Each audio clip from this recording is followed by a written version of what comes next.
Aquí en Marandúa Noticias vamos a hablar de vivienda, ciudad y territorio. Por eso saludamos hasta ahora a la ministra de esta cartera, Catalina Velasco. Ministra, muy buenos días, bienvenida a Marandúa y al Guaviare. Bueno, Laura, buenos días. Estoy muy contenta de estar aquí en San José. Hoy el Guaviare está de moda porque vienen todos los alcaldes y alcaldesas de ciudades capitales y yo resolví venirme un día antes, llegué Qué ayer bueno, para sí. poder hacer un recorrido por la ciudad, poder conversar con el señor gobernador, con los señores alcaldes, hacer una valoración de la situación de vivienda, de agua y poder comenzar una agenda de trabajo con el departamento y con los municipios del Guaviare. Justamente veíamos esas fotografías, se reunieron ayer, son tantas seguramente las necesidades que les expusieron. ¿Qué hablaron con los alcaldes y con el gobernador, ministra, de Bueno, vivienda? varias cosas. Lo primero, en relación con el agua. Nosotros tenemos un país donde hay 12 millones de personas que no tienen un servicio adecuado de agua potable, o no les llega de manera regular, o la calidad es deficiente, y ponernos al día en esta situación tan importante, en esta debilidad que tenemos como país, requiere de varias cosas. Primero, de una capacidad técnica, porque los proyectos de acueducto, de alcantarillado, de saneamiento, pues no son sencillos, hay que poner recursos para su diseño, para su validación técnica. Segundo, la inversión. En el gobierno pasado teníamos unos promedios de 300.000 millones de pesos, 370.000 millones de pesos al año de inversión. El presidente Petro entiende la importancia del agua potable.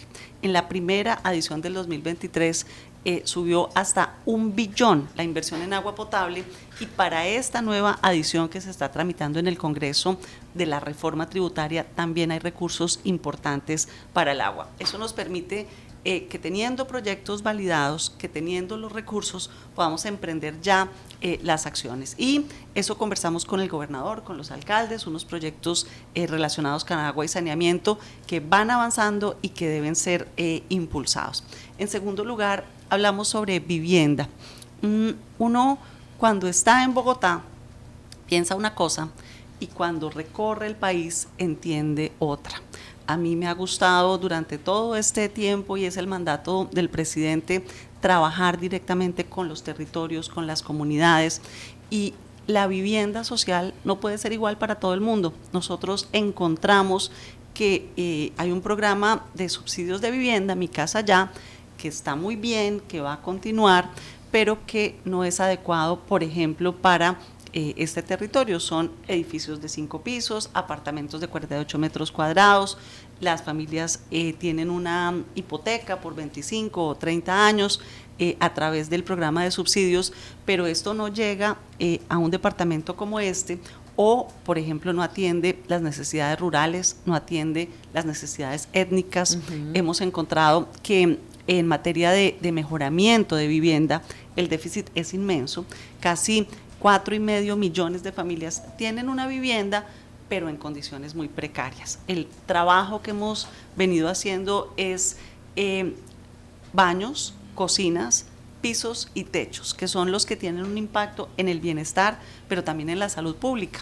Y Laura, Ingrid, ustedes van a entender muy bien esto que yo les voy a decir, porque las mujeres, por ejemplo, cuando no tenemos acceso a un baño limpio, privado, digno, pues tenemos un problema muy serio. Nosotras entregamos viviendas la semana pasada en la costa Caribe, en el departamento de Sucre, y nos decían las señoras: al fin tengo un baño con puerta, ya no me miran.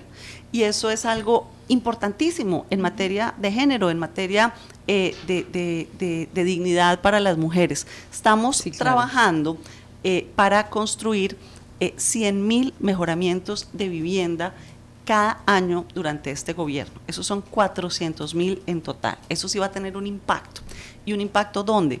En todos los municipios del país, municipios de categoría 6, 5, 4, que son los pequeños, que son los rurales, que son donde las familias no tienen, por ejemplo, la escritura, porque no tienen un título, tienen una posesión, donde las familias tienen una casita precaria que construyeron de la manera que pudieron, pues es ahí donde vamos a trabajar. Estamos viendo imágenes, ministra, de la visita que ustedes hicieron a uno de los elefantes, como lo decíamos aquí, que por tantos años lo hemos venido recibiendo y denunciando. Recientemente lo hacíamos la semana anterior, porque hay todavía personas que están esperando pues su vivienda. Esto ya lleva más de 20 años. Es una situación seguramente compleja. ¿Qué le contaron? Pues en este caso vemos al alcalde Ramón Guevara, el representante Alex Bermúdez. ¿Qué le contaron de este proyecto? ¿Cómo lo ve usted y cómo puede apoyar desde el ministerio que esto o vea la luz o definitivamente se replantee? Bueno, hicimos una visita, digamos, breve, ¿cierto?, para una inspección ocular pues de la situación. Por supuesto, hay que trabajar con los ingenieros, los arquitectos y también con los abogados, porque la situación tiene dos componentes. Me decía el señor secretario de Obras que ellos hicieron ya una consultoría y encontraron que las estructuras están adecuadas, que no hay, digamos, riesgo, y eso ya es una cosa importante. Físicamente hay una posibilidad, según esta consultoría, pues que debemos revisar y estudiar para seguir haciendo la construcción. Pero el tema es jurídico también, porque hubo un contrato, unas pólizas. Lo que me informaron es que esto tiene, como tú mencionabas, Laura, ya varios años. Hay cartacheques de 17 años. Imagínate.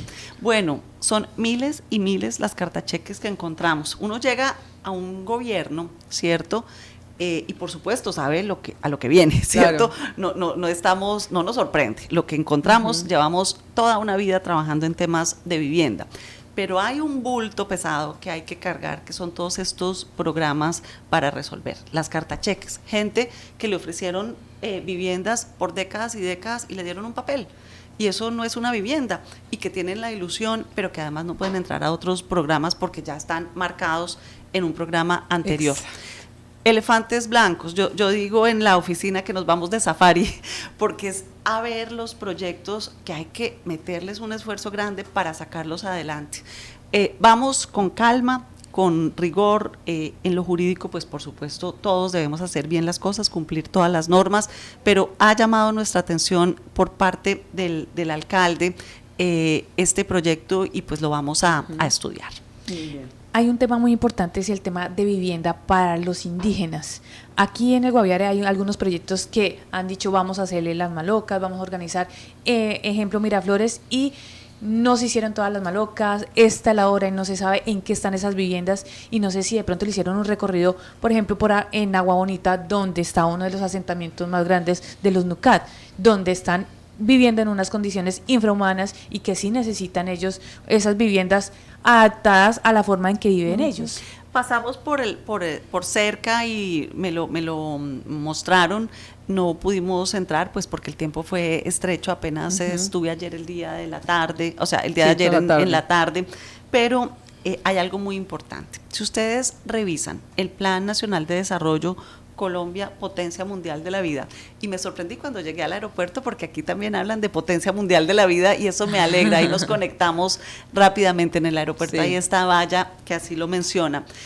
Si ven ese plan de desarrollo, encuentran que todo el plan de desarrollo tiene un énfasis territorial. Nosotros, quienes pertenecemos al gobierno del cambio, al gobierno del presidente Petro, somos municipalistas. Hemos crecido, hemos trabajado toda la vida en los municipios, en los territorios, no en el gobierno central, en el centralismo que nos disgusta tanto, que sabemos que es tan inoperante. Entonces, ese es un primer énfasis. Lo segundo es que entendemos el enfoque diferencial, que es que no todos somos iguales, es la diversidad, es la diferencia lo que nos enriquece como país, y por supuesto los pueblos indígenas son parte de nuestro gobierno y son parte de nuestro plan de desarrollo. Y en vivienda, la vivienda diferencial tiene un capítulo especial. No queremos vivienda social homogénea, no puede ser igual para todo el mundo, necesitamos tener otro tipo de alternativas de vivienda, especialmente para pueblos indígenas, para comunidades campesinas, para comunidades raizales.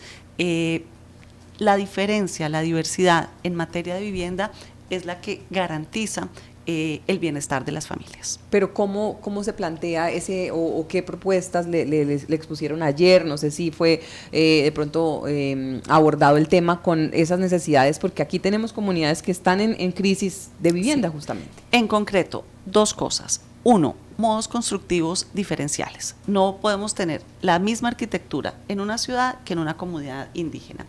Y eso exige recursos adicionales porque tienen unos costos diferentes y en el plan de desarrollo hay esa posibilidad desde la articulación entre los gobiernos locales y el gobierno nacional poder diferenciar la vivienda, que no sea lo mismo para todo el mundo, porque eso nos genera enormes inequidades.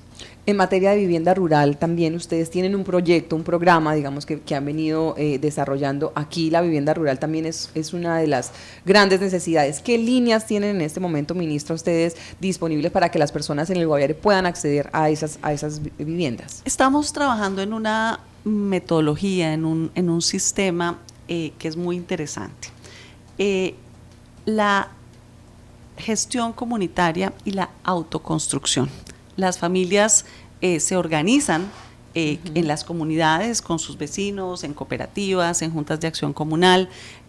Por ejemplo, hay un caso que me gusta mucho en Chinchiná, Caldas, donde en comunidad tienen un predio, se seleccionan las familias y estas familias construyen sus propias viviendas. Entonces, en el eje cafetero le llaman convite, en el Cauca le llaman minga, el trabajo comunitario, no sé cómo le dicen aquí en el Guaviare cuando se ponen de acuerdo y hacen un sancocho y todos trabajan. Eso sucede en todo el país. Okay. Construían, o sea, se ponían una semana y días cívicos, y hacían los bloques de las casas de una familia. Y la siguiente semana los de la otra familia, y la siguiente semana los de la otra familia. En la cooperación, en la colaboración comunitaria, absolutamente exitoso. Se baja a la mitad del costo de los bloques, que es un insumo fundamental. Las familias ahí construyen barrio y comunidad, y cuando yo fui a visitarlos ya estaban construidas las viviendas. Bueno, decían mi hermano, mi familia, sus vecinos con los que construyeron sus propias casas. Eso nos gusta mucho. En el tema también a nivel rural hay un tema importante y es el tema de los acueductos rurales, que desafortunadamente acá no han servido, y pongo un ejemplo claro, el ejemplo de la carpa, donde ya llevan 3 proyectos y ninguno de los 3 proyectos les ha funcionado y a la gente sigue sacando el agua del río. Entonces allí cómo poder llegar, cómo poder ayudar a esas personas que ya el pueblo está creciendo, por decirlo así, ya no es un caserío, es un pueblo grandecito y ya hay muchos sectores que se están viendo en problemas porque no tienen cómo ayudar a que les llegue el agua potable a las casas. Mira, nosotros hemos comprendido que en los últimos 30 años en este país, en materia de acueducto, alcantarillado, saneamiento, hubo un avance importante en las grandes ciudades y que las empresas de servicios públicos han ido, digamos, construyendo sus redes, construyendo sus equipamientos, pero una buena parte de nuestro país, especialmente los sectores rurales, los municipios 4, 5 y 6, que no están cubiertos por esas grandes empresas, han sido atendidos por acueductos comunitarios. Hemos identificado miles de organizaciones de acueductos comunitarios en el país que incluso se organizan en red, que tienen un trabajo cooperativo, un trabajo colaborativo. ¿Qué problema hay en los acueductos comunitarios? El que tú mencionas, Ingrid. ¿Qué dificultad tiene para una comunidad, pues digamos que no tiene muchos recursos, que no tiene muchas capacidades, formular un proyecto, hacer las inversiones y poner a funcionar un acueducto comunitario? Nosotros conocimos el programa Mi Agua, que se desarrolló en Bolivia en la primera década de este siglo, donde se hicieron inversiones en todos los municipios para impulsar los acueductos comunitarios. Eso logró que en 6 años aumentara en 10% la cobertura de agua rural en Bolivia.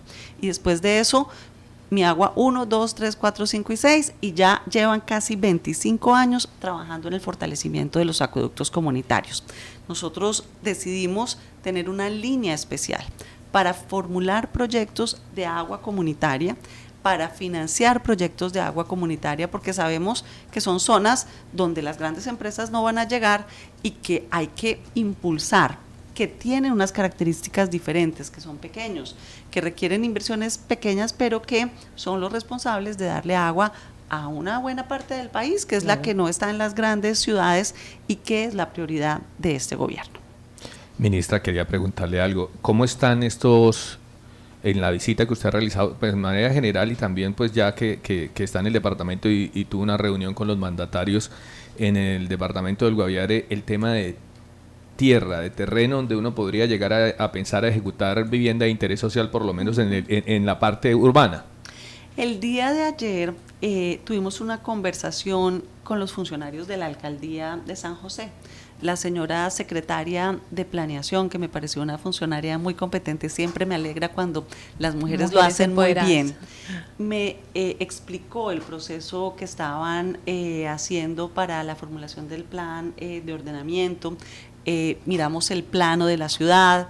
Ella me contaba cómo San José pues tiene su río, pero tiene un humedal que lo rodea, cómo el área urbana es limitada y solamente veíamos como unos espacios pequeños para construcción de vivienda, sí. La necesidad de hacer las gestiones ambientales, porque pues por supuesto ese es el punto de partida, la recuperación de los humedales, trabajar en la conservación es muy importante, pero también la necesidad de garantizar un espacio para las personas, para las comunidades.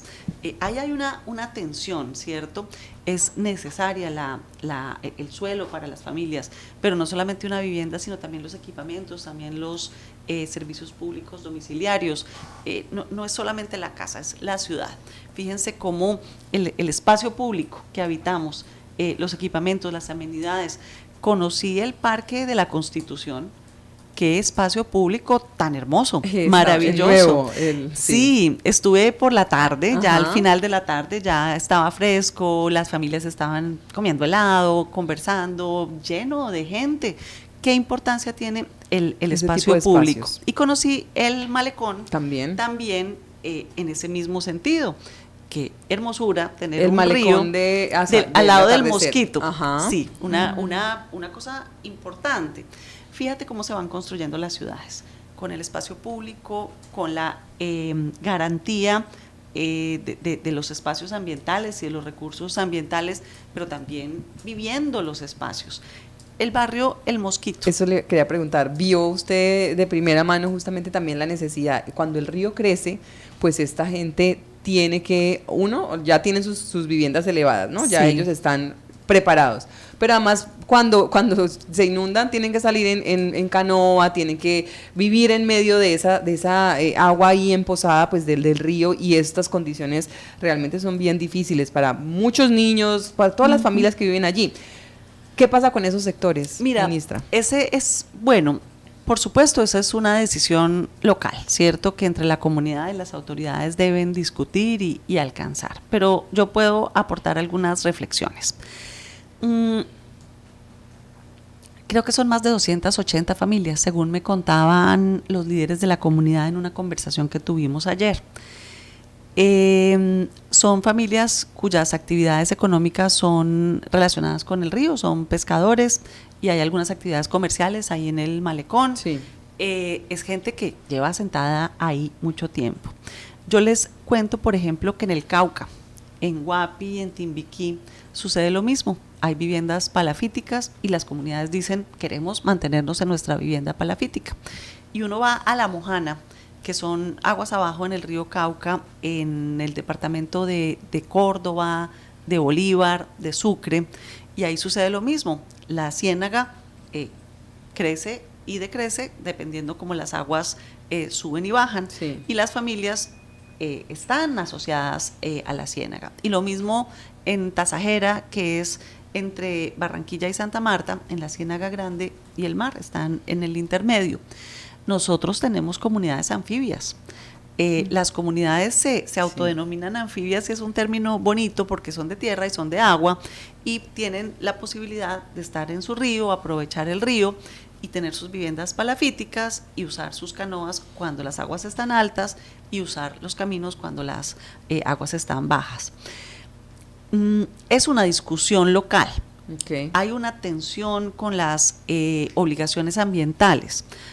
Porque estamos en zona de humedal, porque hay que garantizar pues esa protección, pero yo pienso que es posible la convivencia entre las personas y los espacios de agua, los cuerpos de agua, así lo manifiestan y ahí vemos una imagen. Es cuando está el mismo alta, mosquito el cuando está en invierno. Exactamente. Mire, es esto. Las comunidades con las que conversamos ayer, por supuesto no eran todas las personas, era simplemente una conversación. ¿Sabe qué pasa también ahí, ministra? Y eso es otra pregunta que nos hace por aquí un oyente. Muchas de estas viviendas pues están en estas condiciones, ¿no? Pero ¿qué pasa cuando las personas que vivían ahí salen beneficiadas en un proyecto? Entonces lo que hacen es que toman la otra vivienda en otro vivienda de interés social o tal, y estas las arriendan. Entonces también cómo controlar ese tipo de situaciones. ¿A quién le corresponde? ¿Le corresponde a la alcaldía? Es control de vivienda. Cada municipio pues tiene esa responsabilidad de controlar pues las invasiones y de controlar el buen manejo de la vivienda. Y también las zonas donde se construyen, usted lo decía, aquí hay una parte que es un gran humedal que lamentablemente se ha visto muy invadido por justamente esa falta de control. Ayer cuando usted le exponían ese PBOT, ¿qué se hablaba de esas proyecciones en construcción de viviendas social? Bueno, estábamos viendo los determinantes, la disponibilidad de espacio para vivienda social, las zonas de expansión, los mejoramientos, digamos, físicos que hay que hacerle a la ciudad en redes, en vías. Estamos acompañando, pues, y muy observantes del proceso local de la aprobación de ese plan de ordenamiento. Por aquí nos dice otra oyente también en sintonía, ministra, nos dice, los que tenemos cartacheques nos dicen que tenemos que postularnos nuevamente una vez más. Esa es ¿Cómo funciona? La discusión que hemos tenido porque hay muchas fuentes de cartacheque.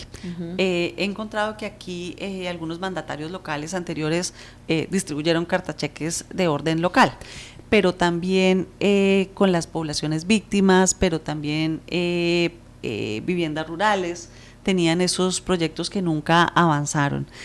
Sí entendemos que hay que darles una salida a estas familias, porque ni para adelante ni para atrás, ¿cierto? En esa situación están. Estamos haciendo esa valoración y quisiéramos poderles ofrecer una salida pronto.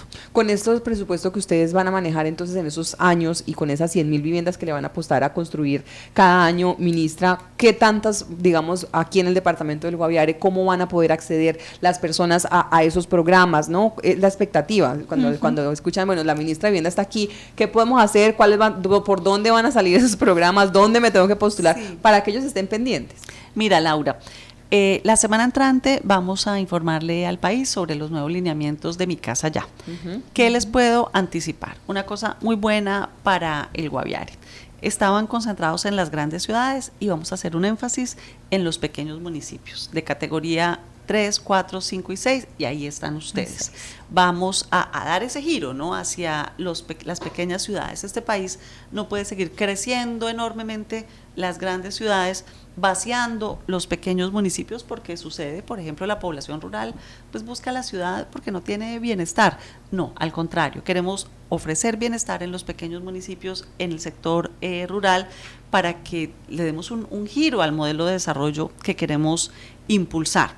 Esto lo sabrán pronto. En materia de mejoramientos de vivienda, que es algo que no tengo duda va a ser muy importante aquí en el Guaviare, estamos señalando como unos lineamientos que serán, digamos, ya manifestados públicamente pronto. Pero de que sí no tenemos duda. 1, trabajo comunitario. Sabemos que las comunidades, las organizaciones comunitarias pueden hacer un proyecto en su barrio, en su vereda, y hacer 50, 80, 60 mejoramientos, y hacen 10, y luego hacen otros 10, y luego hacen otros 10. No necesariamente que la gente done su trabajo, porque una familia pobre, pues si deja de trabajar para construir, pues no tiene para comer, pero que sí trabaje recibiendo su jornal, su salario, y vaya haciendo estos aportes. En materia de mejoramiento, viviendas que ya existen, con títulos, porque es una debilidad inmensa la falta de titulación. Son familias pues que llevan ahí décadas, que tienen una posesión sana, pero que no tienen el título. En el plan de desarrollo hay un artículo que nos va a poder permitir trabajar en titulación mucho más rápido y sabemos que el Congreso lo va a aprobar. Esos son los mejoramientos de vivienda en sitio propio, como lo llaman, en sitio propio, que tienen una posesión, ya luego la tendrán que sanear, por decirlo de alguna manera. No, que también podemos hacer los títulos, es parte del programa. Parte del programa, buenísimo, buenísimo, sí. Porque claro, hay mucha gente que está ahí y tienen trabas y no lo encuentran, entonces van a poder esto. Pues estaremos muy pendientes a esos anuncios. Finalmente, ministra, hoy cumbre de ciudades capitales, vienen los principales líderes también del país a hablar de este tema. ¿En qué mesa usted va a estar participando y pues cuál es ese gran trabajo que usted va a estar haciendo allí? Bueno, voy a acompañar a los alcaldes, alcaldesas de las ciudades capitales, vienen también otros colegas del gabinete a conversar, a hacer unos paneles. Yo voy a estar en el de ordenamiento territorial, que es lo que he conversado con ustedes el día de hoy, junto con alcaldes, y creo que el director de planeación también va a estar en ese mismo panel, así que va a ser una conversación, porque ahí con el director de planeación siempre tenemos un intercambio amable y digamos muy de colegas, pero tenemos diferentes visiones, porque una cosa es ver la cosa arriba y otra cosa es ver la cosa abajo. A mí me gusta trabajar en las comunidades y las ideas hay que aterrizarlas en dónde está el conflicto, por ejemplo, entre las normas ambientales y la realidad. Dónde tenemos que hacer las inversiones cuando la prioridad pues es agua y vivienda. Va a ser interesante ese panel y esperamos que ustedes estén allá también, con los oyentes, con las personas que los acompañan, pues para que conozcan. Vamos a estar muy pendientes, sobre todo porque por lo que usted dice, ambiente y construcción, ¿no? Aquí en la Amazonía hay un reto muy grande y es el cómo no afectar, garantizar ese desarrollo, esas viviendas a la población, pero también cómo no afectar nuestra Amazonía y el medio ambiente, esas áreas protegidas y toda esta problemática. ¿Ustedes cómo están incluyendo ese componente ambiental con todo lo que están proponiendo? Bueno, lo que van a proponer. El eje del Plan Nacional de Desarrollo es el ordenamiento alrededor del agua, en eso no hay discusión. Si no entendemos que la crisis climática, la crisis ambiental existe, avanza rápidamente, pues estamos yendo directamente para el desastre, ¿cierto? Y ya lo hemos visto, y eso pues el que no lo comprenda y el que no lo asuma, pues está equivocado de la realidad. Pero también tenemos en nuestro país necesidades inmensas. Sí. Yo digo de manera coloquial, el Ministerio de Vivienda resuelve los problemas del siglo XIX, el agua y la vivienda. Claro. Y entonces, pues, eso no podemos esperar 100 años para que la gente pueda tomar agua o tenga una vivienda digna, eso hay que hacerlo ya. ¿Cómo se hace? Sí. Ministra, ya para finalizar, ¿estas ayudas van a llegar directamente de ustedes o van a tener algún tipo de canalización a través de los municipios? ¿Cómo se plantea o están pensando esas? Lo vamos a hacer directamente, pero nos gusta siempre sumar esfuerzos. Si hay la posibilidad de hacer concurrencias, de hacer cofinanciaciones, bienvenido. Y trabajamos con todos, nosotros jamás podríamos desconocer las autoridades locales, además vemos fortaleza en el Guaviare, así que estamos listos a hacer equipo con todos. Bueno, pues estaremos muy pendientes, ministra Catalina Velasco, muchísimas gracias, y por supuesto estaremos atentos a que ojalá no sea solamente esta la primera, sino que sigan este trabajo aquí en el Guaviare. Ya también tengo agenda para volver. Qué bueno. ¿Cuándo? Así que pronto nos veremos aquí. Además, para que visite los sitios turísticos. Pues me ha encantado el Guaviare. Qué bueno. Y volveré ya con cosas concretas. Ya tenemos un plan de trabajo para este gobierno. Buenísimo, buenísimo. Acá desde Marandúa estaremos muy pendientes y atentos a darle eco a ese trabajo. Gracias, ministra, y nos vemos ahora en la cumbre. Muchas gracias. Buen día. Son las